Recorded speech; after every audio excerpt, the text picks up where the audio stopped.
Halo, dalam kesempatan ini saya akan menjawab pertanyaan dari teman kita di kolom komentar pada video sebelum ini. Kira-kira pertanyaannya seperti ini. Mohon penjelasannya, Pak. Ayah saya beli tanah tahun 2001. Sampai tahun 2022 ini, ayah saya hanya mempunyai SHM pemilik lama, belum balik nama atas nama ayahnya. Nah, untuk syarat balik nama kan harus ada akta jual beli dan PBB-nya. Sedangkan ayah saya tidak ada syarat yang lain terkecuali surat SHM pemilik lama. Jadi, langkah pertama yang harus saya lakukan kira-kira apa dulu, Pak? Nah, seperti itulah pertanyaan dari teman kita yang berada di kolom komentar itu. Sebelum saya akan menjawabnya, izinkan saya menyapa Anda sekalian dengan ucapan Assalamualaikum warahmatullahi wabarakatuh. Shalom dan salam sejahtera bagi kita semua.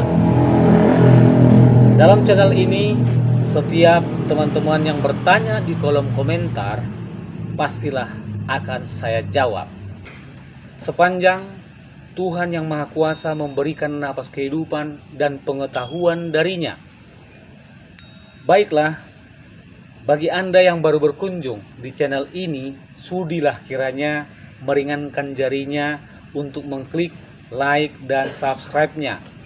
Dan sertakan juga mengklik loncengnya untuk dapat mengikuti video-video dari saya selanjutnya. Yuk, ikutin saya untuk ke pembahasan ini.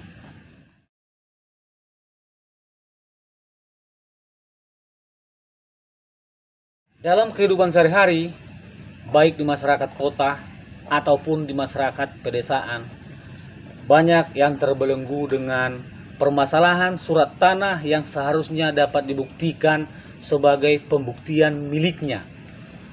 Oleh karena apa? Mungkin salah satu faktornya terkadang masyarakat dalam melaksanakan jual beli tanah tersebut hanya dilakukan beralaskan surat perjanjian di bawah tangan dan dilakukan dengan atas dasar kepercayaan antara penjual ataupun pembeli, tanpa mereka ke kantor pejabat pembuat akta tanah atau disingkat sebagai PPAT atau notaris. Namun pada saat si pembeli ingin bermaksud balik nama kepemilikan, disinilah terjadi problem itu timbul oleh karena kurang pengetahuan masyarakat tentang hukum pertanahan, yang akhirnya menjadi rumit dan tambah beban pikirannya. Secara sederhananya, problem itu timbul yang tidak Anda kira-kira. Contohnya, bila sewaktu-waktu tiba-tiba si penjual meninggal atau pindah entah kemana, alias Anda tidak tahu kemana keberadaannya, maka menjadi urusan Anda kan?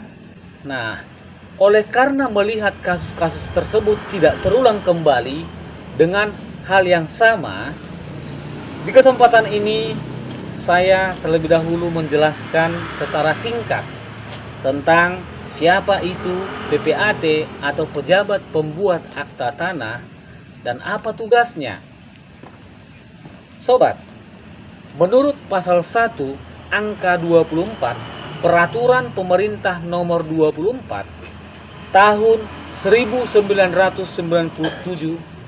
dikatakan bahwa pejabat pembuat akta itu adalah pejabat umum yang diberi kewenangan untuk membuat akta-akta tanah tertentu, seperti akta pemindahan dan pembebasan hak atas tanah, hak milik atas satuan rumah susun, dan akta pemberian kuasa untuk membebankan hak tanggungan. Nah, sedangkan tugas pokoknya adalah si PPAT itu melaksanakan sebagian kegiatan pendaftaran tanah dengan membuat akta sebagai bukti telah dilakukannya perbuatan hukum tertentu. Dan untuk di daerah terpencil yang tidak ada PPAT-nya, yang bisa melakukan perbuatan hukum mengenai tanah adalah pejabat pemerintah setempat, yaitu kepala desa yang menguasai keadaan daerah tersebut. Untuk apa? Untuk melaksanakan tugas PPAT. Nah, dengan sudah Anda dengarkan siapa itu PPAT dan bagian tugas pokoknya, saya rasa Anda sudah memahaminya. Dan di dalam kesempatan ini juga barangkali ada teman-teman sekalian, bila Anda punya uang, lalu kemudian ingin membeli sebuah properti, baik itu rumah atau tanah, usahakan sampai tercapainya kesepakatan para pihak antara penjual dan pembeli. Dan jangan lupa Anda untuk membuat surat akte jual belinya ke kantor PPAT atau ke kantor pejabat pembuat akta tanah, guna kelengkapan berkas perpindahan kepemilikan berganti status menjadi nama pribadi Anda. Dan juga perlu Anda ketahui, dalam situasi terjadinya jual beli tanah hak, pada saat di hadapan notaris atau saat di hadapan pejabat pembuat akta tanah harus bersifat final dan atau terpenuhi, baik syarat formalnya maupun syarat materialnya.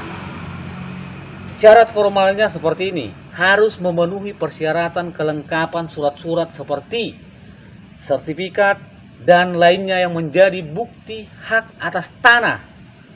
Syarat materialnya harus lunasnya harga jual beli tersebut untuk menghindari urusan yang bertele-tele. Teman-teman, pembuatan akta jual beli di hadapan pejabat pembuat akta tanah itu adalah akta autentik dan merupakan dokumen penting yang membuktikan bahwa hak atas tanah dan bangunan sudah beralih kepemilikan kepada pribadi Anda. Yang dimaksud di sini adalah orang yang bersangkutan. Selanjutnya, terkait dengan pertanyaan teman kita di awal video ini, yang mana ingin bermaksud balik nama SHM pemilik lama berganti status menjadi pribadi ayahnya, namun tidak memiliki akte jual belinya. Baiklah teman-teman, jika ingin mengurus sendiri, saya menganjurkan langkah yang akan Anda lakukan untuk menghindari sengketa tanah di kemudian hari, dan agar kepemilikan hak atas tanah Anda menjadi jelas. Sebelumnya saya sampaikan bahwa dalam mengurus administrasi balik nama sertifikat, pada umumnya akan ada dikenakan biaya terhadap layanan tersebut.